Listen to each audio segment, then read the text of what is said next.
नमस्कार दोस्तों, देख रहल बानी यादव में जी हिट भोजपुरी न्यूज़। तो बहुत बहुत स्वागत बा।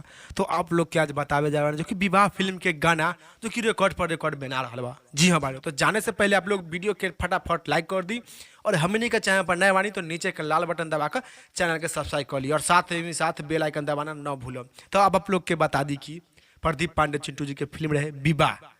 विवाह फिल्म के गाना आयल है आम के अचार, जो कि पहला रिकॉर्ड बना जो कि 200 मिलियन व्यू प्राप्त कर ले बा और 3 लाख जो कि दर्शक लोग वीडियो के लाइक कर ले बानी। और दूसरा रिकॉर्ड ये बा कि इंटरटेनमेंट रंगीला पर जो कि सभी स्टार कलाकार का जो कि वीडियो गाना सब आयल बा।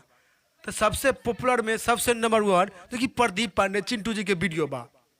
जो प्रदीप पांडे चिंटू जी के वीडियो बा जो कि आम के अचार के जो कि पॉपुलर में सबसे नंबर 1 पर बा। तो आप लोग भी जाकर इंटरटेनमेंट रंगीला पर जाकर देख सकत बानी पॉपुलर लिस्ट में सबसे नंबर 1 पर बा जो कि विवाह फिल्म के वीडियो आम के अचार। तो आप लोग को इसी जानकारी के बारे में बतावे के रहे, तो इस जानकारी के बारे में का राय बा, का विचार बा, नीचे जरूर कमेंट बॉक्स में बतला दें। फिलहाल में इतने, फिर से मिलेंगे अगले वीडियो में। जय हिंद, जय भोजपुरी।